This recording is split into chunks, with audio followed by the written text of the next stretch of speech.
Hello, everyone, and welcome to the first episode of Deep Gets Deep, a show where I will be talking mainly by myself to you guys, and we're going to be exploring certain topics. There's going to be two different types of episodes that we're going to focus on. Those episode types are going to be times like this when I'm going to talk on a general topic and play a game passively, such as Minecraft or something similar. The other option is games that are gonna... me playing games that are gonna bring us to a place where we will feel. I'm a big proponent for feeling. I think it's really important to feel. And this is just my expression of my need to feel. So today we're going to be exploring a topic very personal to me.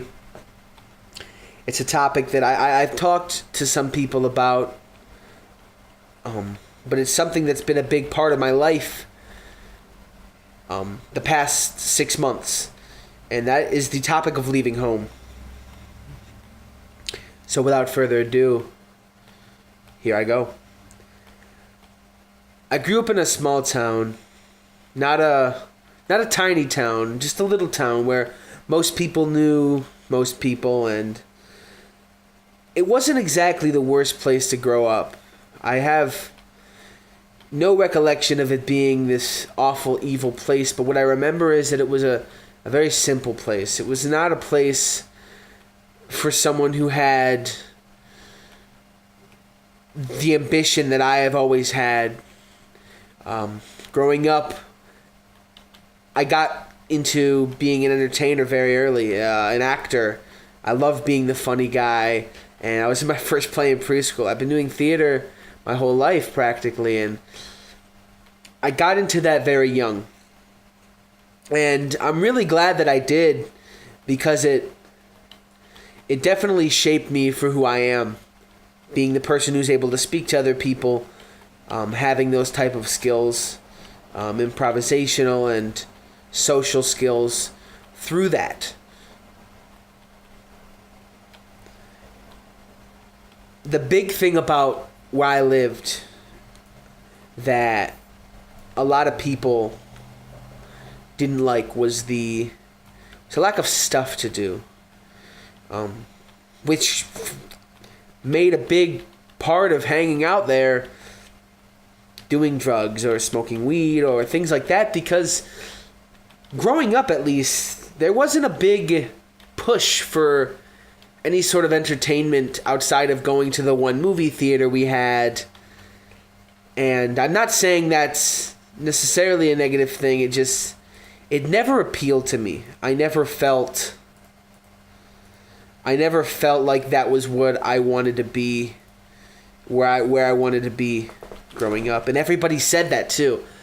I wasn't the only one. Everybody from Muskegon, Michigan was saying, I can't wait to get out of this town. I can't wait. And I heard that, and I heard people would always make fun of those people. I live in a town where everybody says they want to leave, but nobody does. I live in a town where everybody says they want to leave, but nobody does. And I never wanted to be that hypocrite.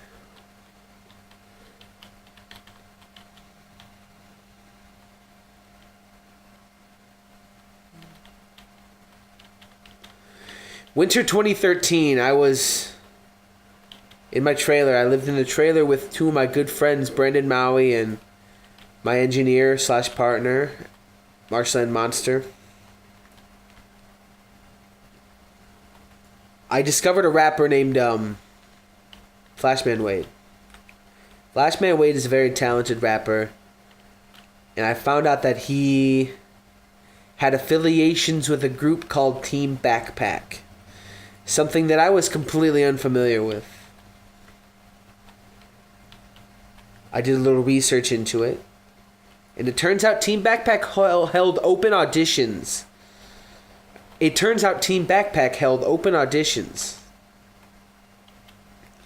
Every year to be on a cypher and to be part of the official Team Backpack lineup.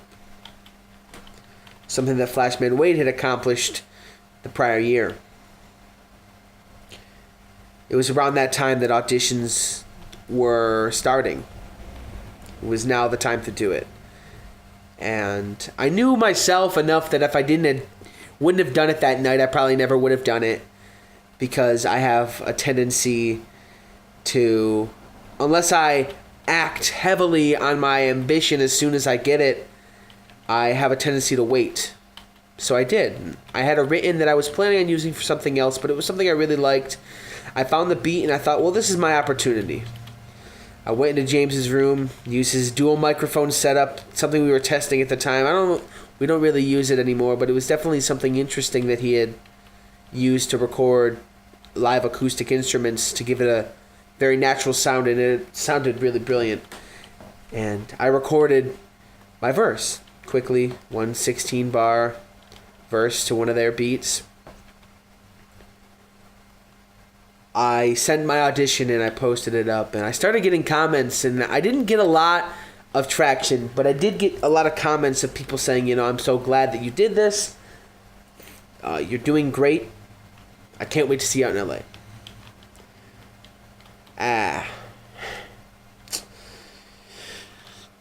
That's the happy part. But during this time was a really sad time in my life. I was working at a job that made me feel overwhelmingly depressed. So when I was frequenting breakdowns in my bedroom, I remember I had auditioned for a part at the play. And this was back when I was really struggling with wanting to know who I was. I remember going to the audition and auditioning for the part of Freddie in Picasso at the Lapina Gil.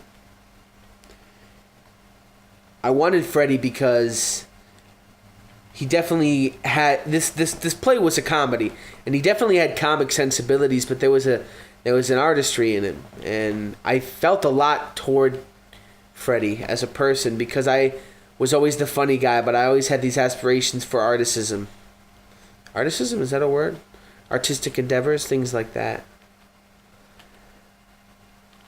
And I remember there was a character named Gaston, this big, perverted old man, clearly the oaf. And I didn't read for him. I didn't want to read for him because I didn't want to be typecast. I didn't like the idea of always having to be the same person.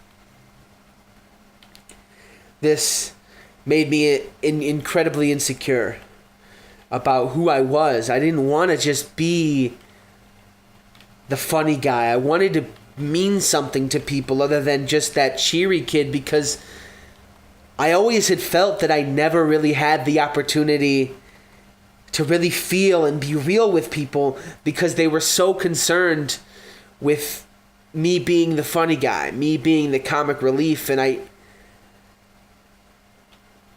was so against the idea. I didn't want to read for Fred or for Gaston. I didn't want to be this character. I auditioned for Freddie. And then, of course, they asked me to read for Gaston. And I didn't want to be rude. So I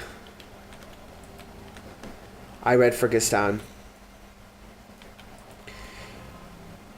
I did a good job. I didn't fudge it because I don't do anything half-assed, even if I don't want to do it. Unless it's cleaning. But that's a whole different story. I, of course, put my best foot forward because at the very least, I wanted to be a part of this production. I thought, at the very least, it'll be worth it.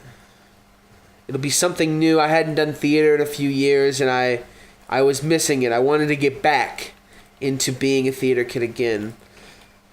And so I auditioned. The next day, the cast list came out, And I remember looking at it, and I saw that it was Gaston that I was cast as. Of course I was cast as Gaston, this big dumb oaf. I headed home. I was sad. I was devastated, and I know I shouldn't have been. I mean, here I was. I just got the part. I just got an A part in a play. And Gaston was a lead. He wasn't not a non-important. He wasn't a bit part or anything. He was a lead. He was a very important character. And I remember going to my bedroom, and this was when nobody was home. And I had the biggest breakdown I've had in a while. I was clutching my pillows. And I remember thinking to myself, I'm never going to be anything more than a joke to everyone. I'm going to be just a joke forever. No one's going to ever take me seriously.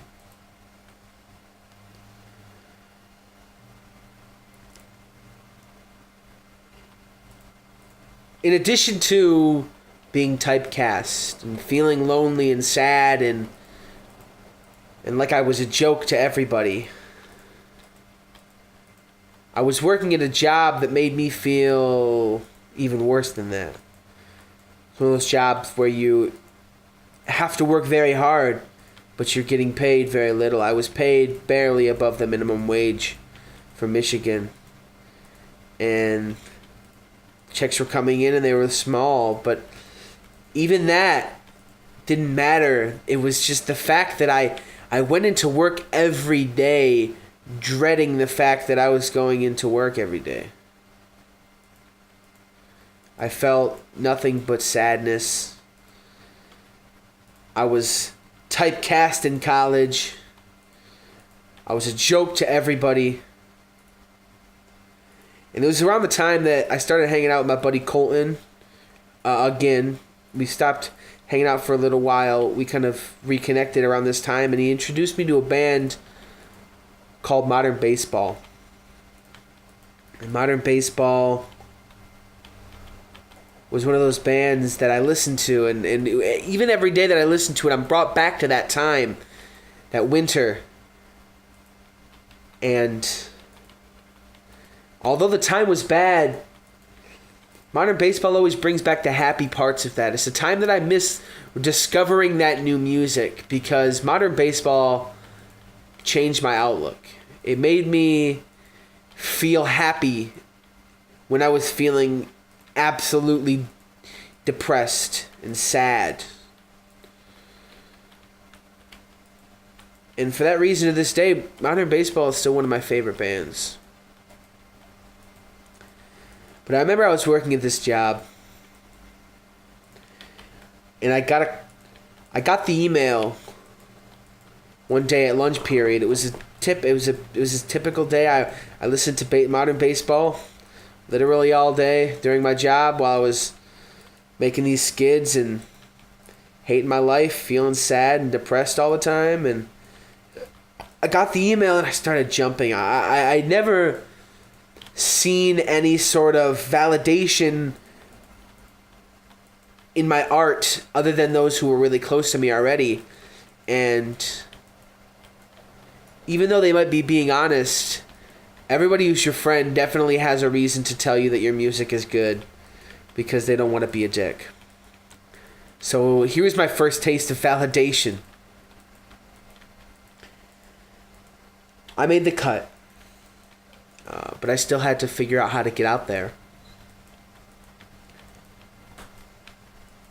The only way I knew how to do that at the time was selling my car. A car that to this day I still miss. My 2001 Chevy Impala. I still wish I had that car.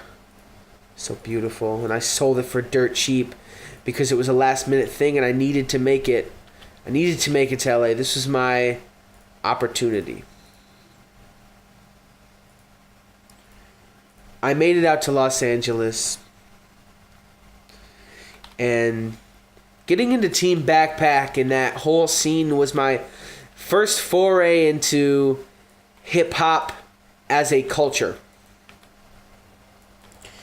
I was always so isolated. The only people that I knew that did hip-hop were local cats. People that kind of, no offense to them, but I'd always said were imitating me and what me and Deep Swish did back in high school. Because we were the first to start doing it, and then everybody wanted to do it.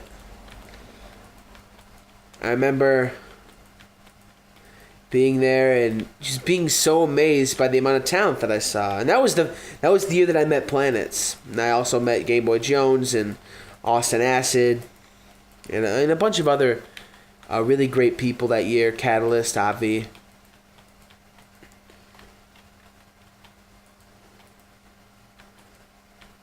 And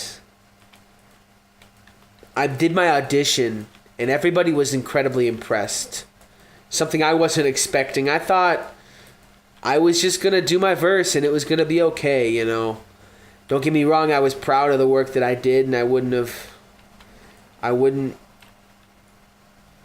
ever discourage my own work that I did for the Team Backpack audition that year. I thought I did great, and I did, but it wasn't something that I expected to be considered as great as it was considered by these people. But that didn't matter because I didn't make top 8. A good friend of mine, Austin Antoine, did. And I didn't. And it was, at least according to a lot of people, it was a pretty major upset. And that was the first time I felt really good about my ability to rap. I'd always considered myself a good rapper, but I had nothing to base it on. It was just the fact that I liked to rap, and I liked the music that I was making. So I assumed that I was good. And this is really great to finally feel like, yes, I am a good rapper. I do have an opportunity. I went home. I stayed in contact with Planets. But that was when my mind really got caught on to doing something bigger than Muskegon, Michigan. Finally really making the trip, doing something. My goal was Chicago. I got a job working at Knoll, and I was making quite a bit of money, but I was spending it because I'm a poor money manager, because that's who I am. I bought a new car that I couldn't pay for because I lost my job at Knoll around the same time that I did. I worked at Knoll for a year. It was around that time that I'd saved up enough money. I booked my entire trip to Los Angeles.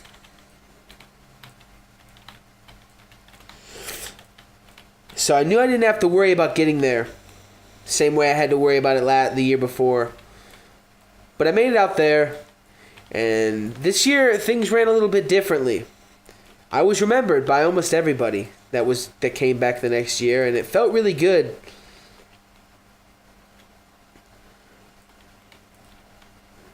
But I also met some new people. I met Cassidy. I met Trap Nerd, the rap nerd. And Trap Nerd was probably one of the biggest influences on me, at least, especially at Mission Underground. I found out that Trap Nerd had been traveling for the past 5 years around the country, just living off busking in cities and his wits. And I thought, that's exactly what I want to do. And I said, Trap Nerd, can I go with you? He said, yeah. And I made plans that I wasn't going to leave Los Angeles. I was going to stay there. And then I was going to travel the country with Trap Nerd. Trap Nerd said one of the biggest things that he regrets when he started was not saying a proper goodbye to his family before he did. He said, go back, take your flight home. Don't do something that you're going to regret. Don't leave it open-ended. Let your family know and be happy for you to be gone. Don't leave them any reason to make your leave filled with animosity. I said, okay. I went home, and he was supposed to meet me there a few weeks afterwards. But he never did. He took a hopper flight. A flight that basically you just kind of ride open plane seats. And he ended up stuck for 3 days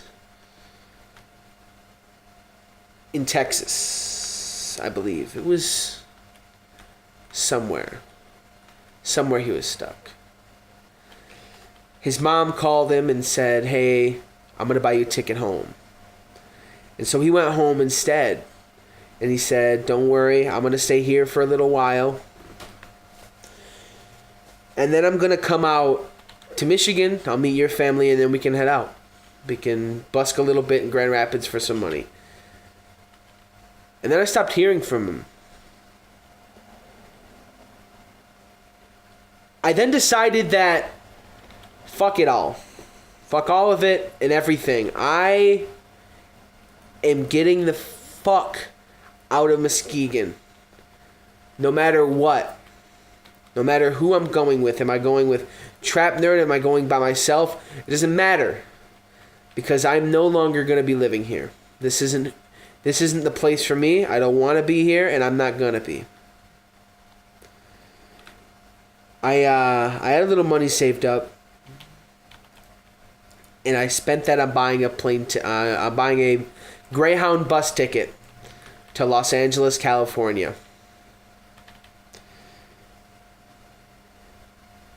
And then outside of that, I had $300. And that was it. That was all that I had. I had a bunch of pipe dreams, and I had $300.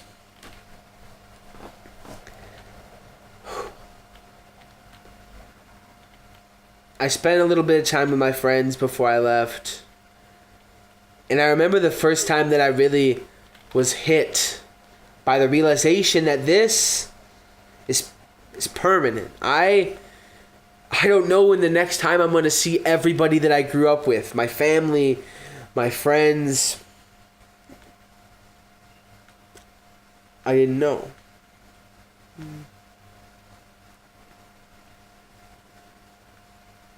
It was during my going away party. And anyone who was leaving had already left. Anybody who was staying too drunk, passed out.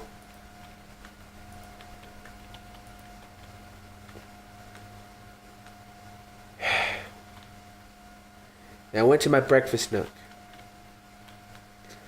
I sat there, and my buddy Tommy was sleeping in the living room, and I just started thinking about Tommy being one of my best friends for a very, very, very, very long time. And I just started crying about everything. I didn't know when next. Am I making a decision that's gonna adversely affect my life? Am I being a fool?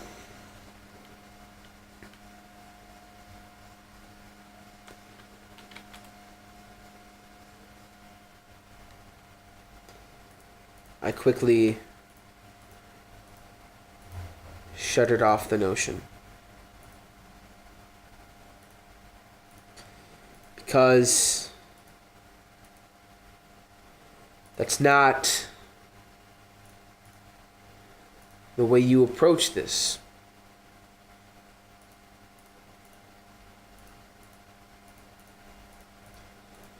You have to stand tall and you have to stand strong, because if you don't, you're going to end up regretting it.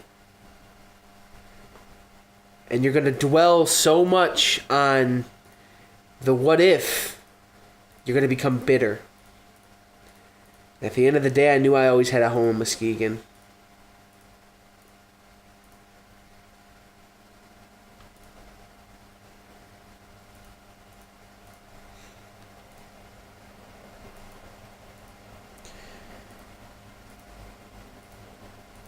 My mom and dad took me to the Greyhound station.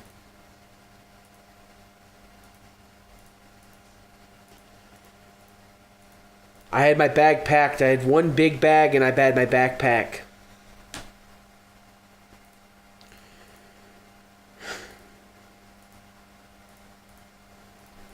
I put all that stuff on my bag. And I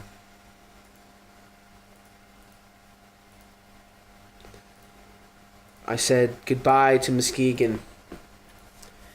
And I sailed away on a bus. It sounds so weird to put it like that. But I did.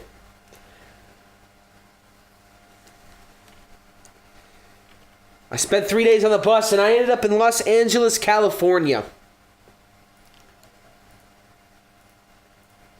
where I met up with Planets, my good friend.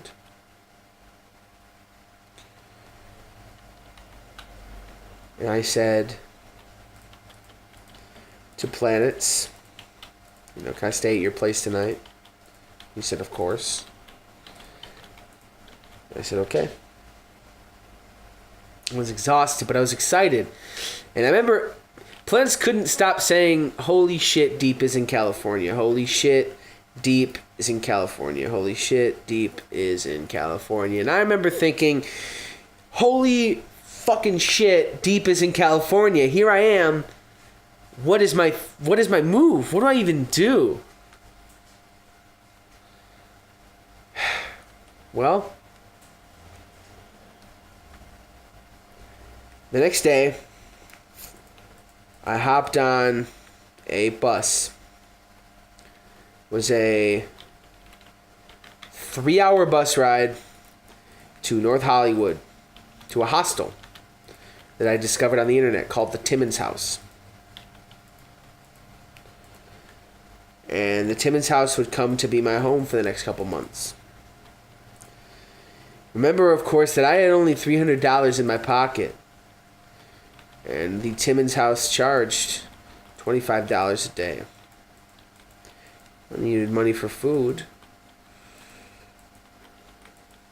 So I stayed there for 3 nights. I stayed with Plans for a little while.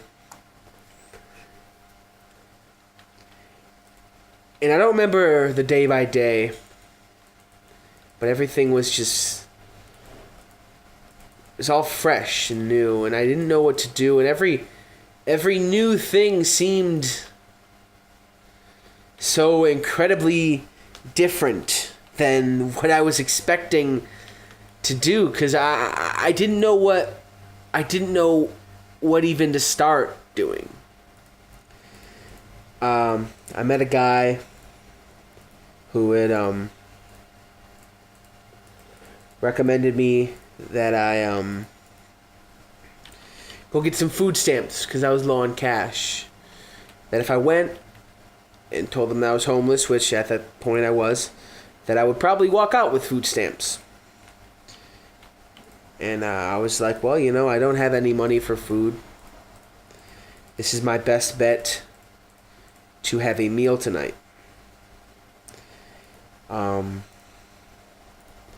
At this point, I didn't have $1 to my name except for $1 that a friend of mine had drawn on. He drew George Washington into a skeleton, and he said, "Forget about me before you become me." And I always loved that. So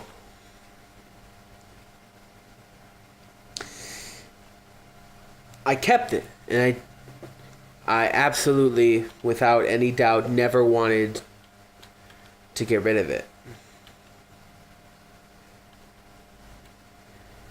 I went to Inglewood, the Department of Public Social Services in Inglewood, to apply for a food card to get some money so that I could have something to eat. At this point, I hadn't eaten in 2 days.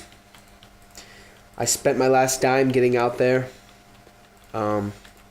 That's a little bit false. What I did was I used my PayPal. I overdrew my PayPal to get an Uber ride out there because that was the only way that I could get anywhere. That was the last time I was able to overdraw my Uber, my PayPal, before having to pay it off. I applied for food stamps. I was hoping to get food stamps and bus tokens. Just what I was told that I could probably get. I ended up with nothing. Nobody wanted to give me anything.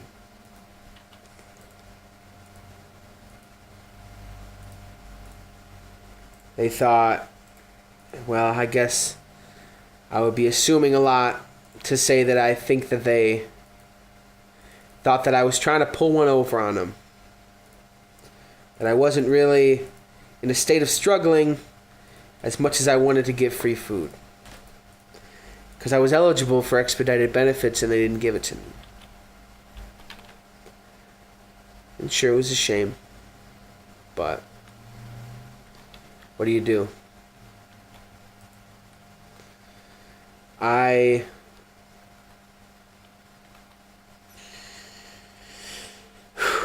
then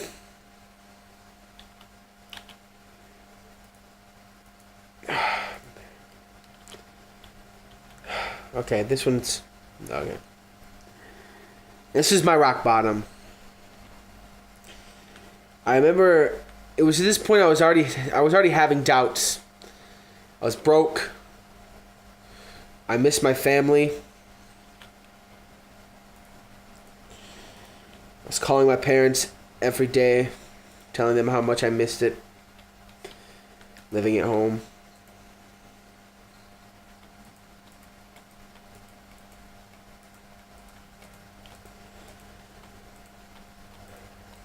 My phone was almost dead. And I had no money. And the only thing that I remembered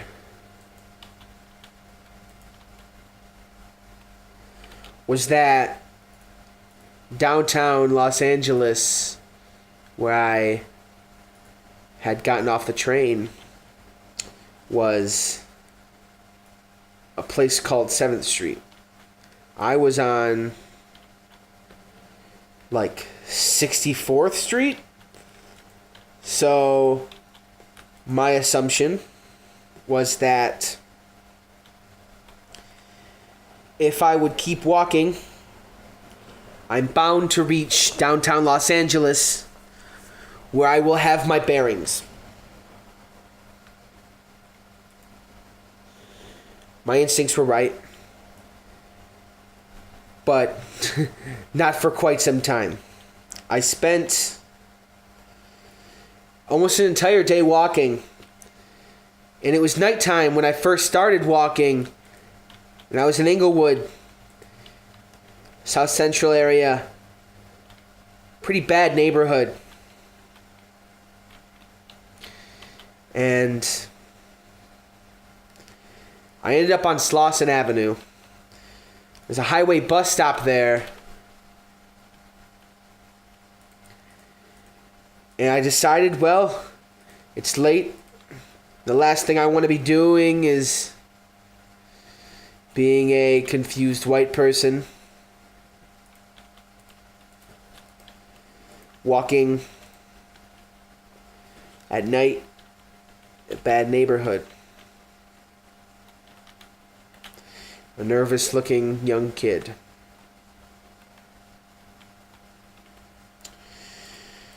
So I went upstairs, the bus stop, and that was where I slept.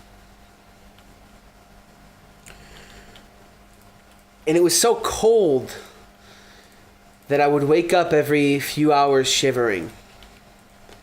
And it was so loud that I could barely get any sleep.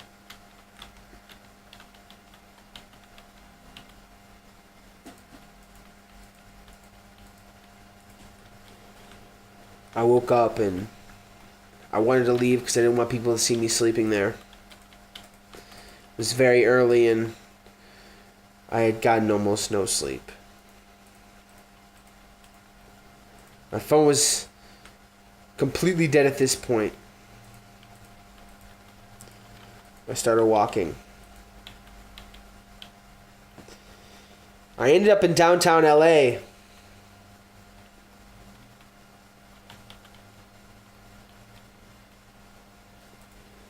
During E3, the Electronics Entertainment Expo.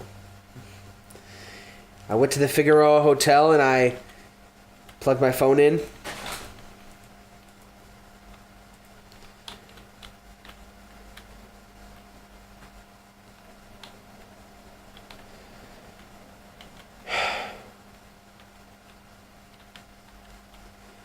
And I called my parents.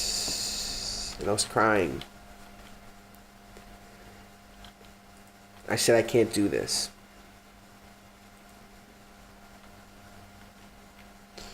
I can't survive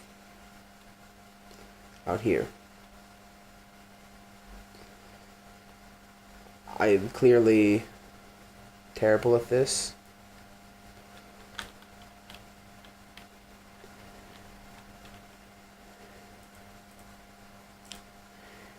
My parents told me that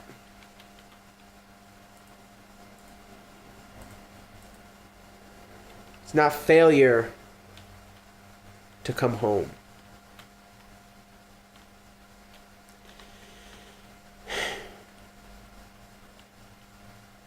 And as much as I wanted to believe that, I knew it wasn't true. And maybe it was true, but I didn't want to believe it. But I said I can't.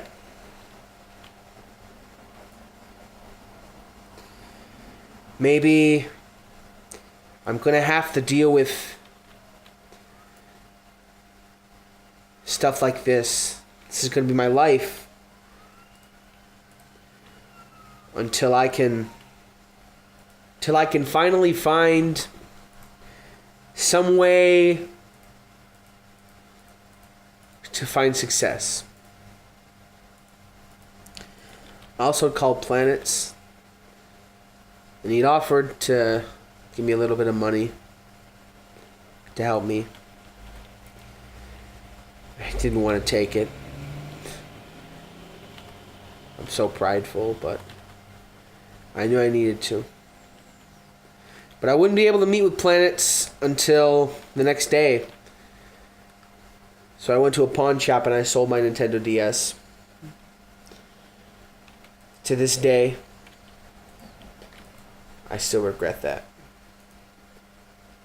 I mean, it was something that I needed to do. I know that. It's better to have a place to sleep than not a place to sleep and have a Nintendo DS, I guess.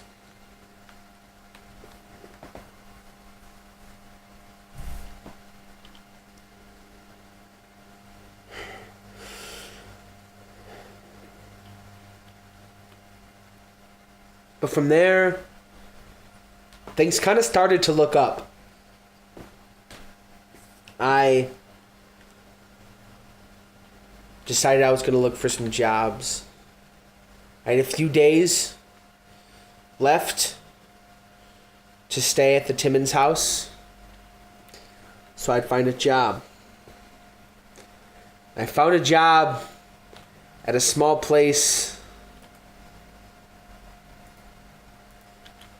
called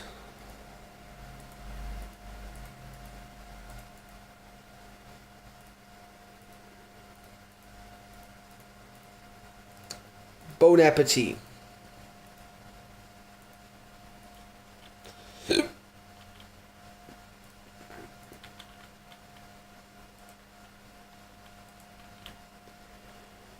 I started working at Bon Appetit, and pretty quickly into that I ran out of time staying at the Timmons house.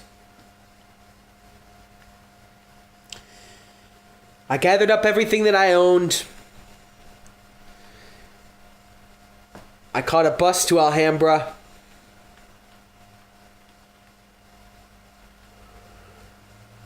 And I went to my job for the first time. After I left, I walked down the street to a place called Story Park. And that was where I lived for the next few weeks.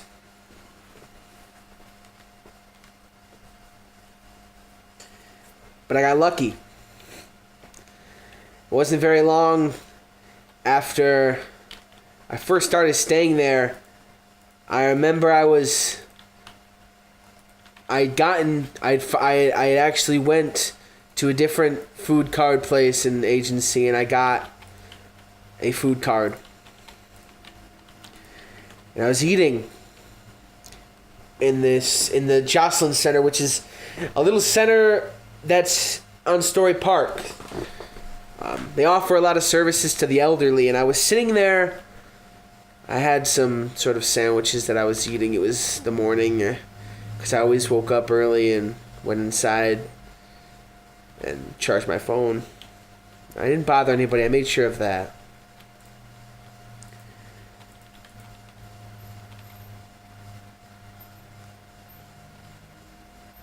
I was sitting there, and this woman comes up to me.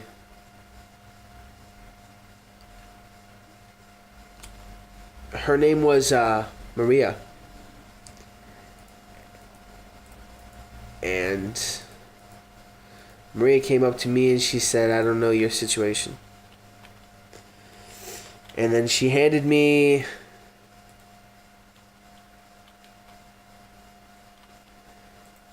a bunch of resources for homelessness.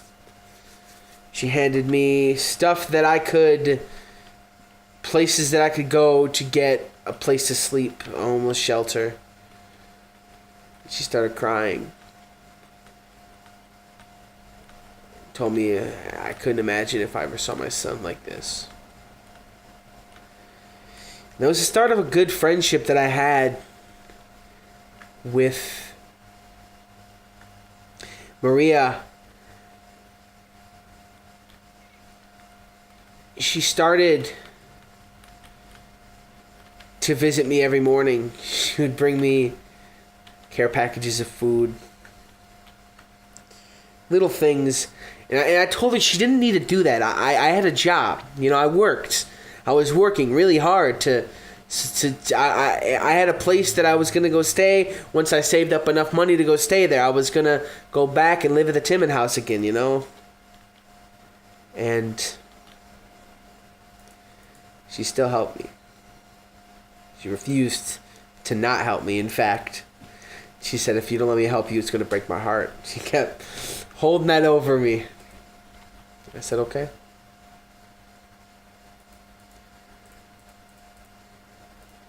Eventually, she helps me find a better job at Denny's.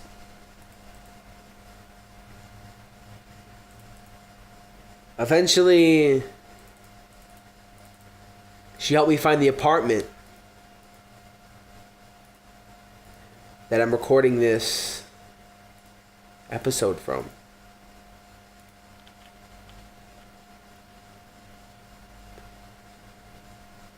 And I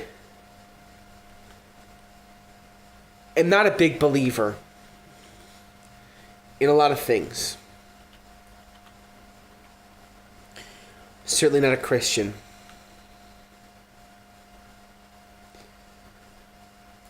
But if there was such thing as a modern day saint,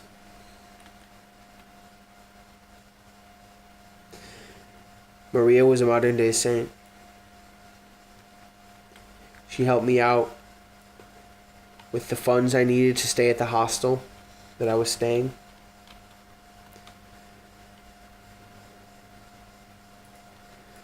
And she did all this for a complete stranger. She didn't know me. She had no reason to help me other than the goodwill of her heart, and well, she said that I looked like her son.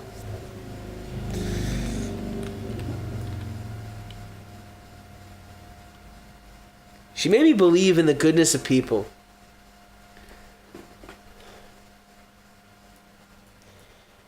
And although leaving home was one of the toughest things I've done, if it were for her, I'd be back there.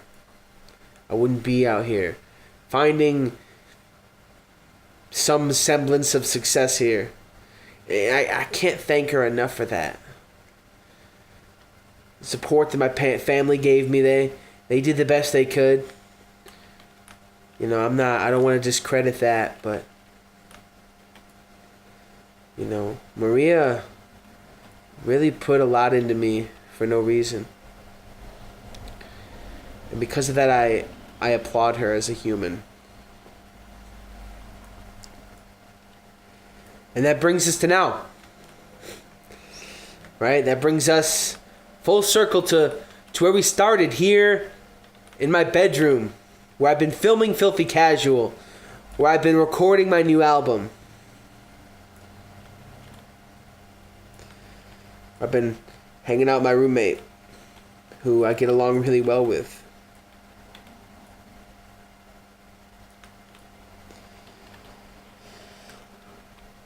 I miss home a lot still. There's no getting around that. I can't pretend like the hurt goes away. It was especially hard around the holidays, especially for my mother.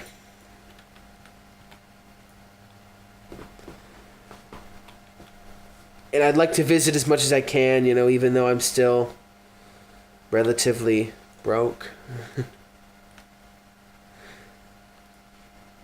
But leaving home made me grow. It forced me to grow in a way that I never thought that I would. And because of that, I don't regret any of it. I don't think I made the wrong choice. I'm so glad that I'm out here. And no matter how lonely I feel, and sad that I get sometimes that I'm no longer home and that I'm, you know, just gonna be by myself on Valentine's Day and probably Christmas, and I spend a lot of time alone anyway. Even though all those things, I'm a better person than I was 7 months ago when I left home. At the very least, I'm a person that's grown. And I can attest to that.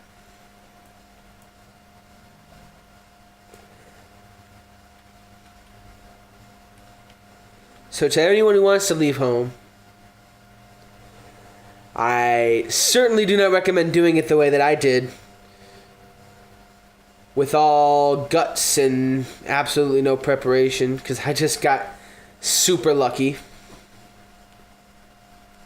But do remember that if you live in the same place your whole life and you stay in the same place your whole life, you're never going to widen your horizons. You're going to know only that. I'm not saying it's bad. I'm not saying it's good. But what I'm saying is, if you want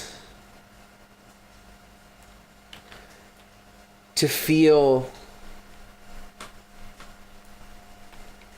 good about your soul, if you want to understand more about people than you ever would, and if you want to understand more about yourself,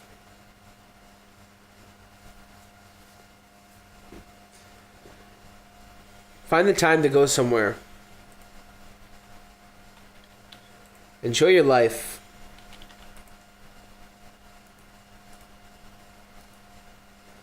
Don't let anything deter you.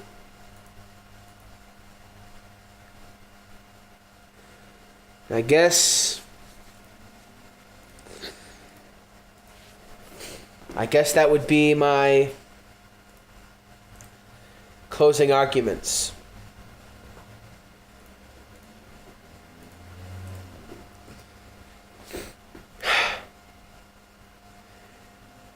Thank you for joining me here on Deep Gets Deep.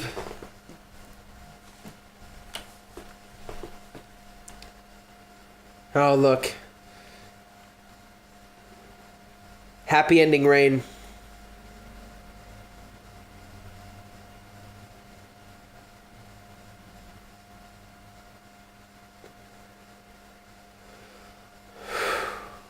I love you guys.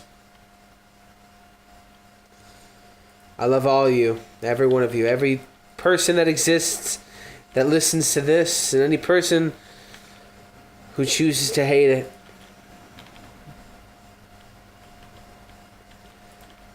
Thank you for being a part of my life.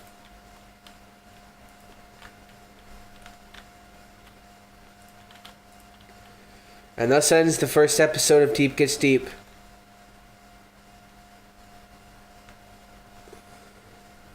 Goodbye.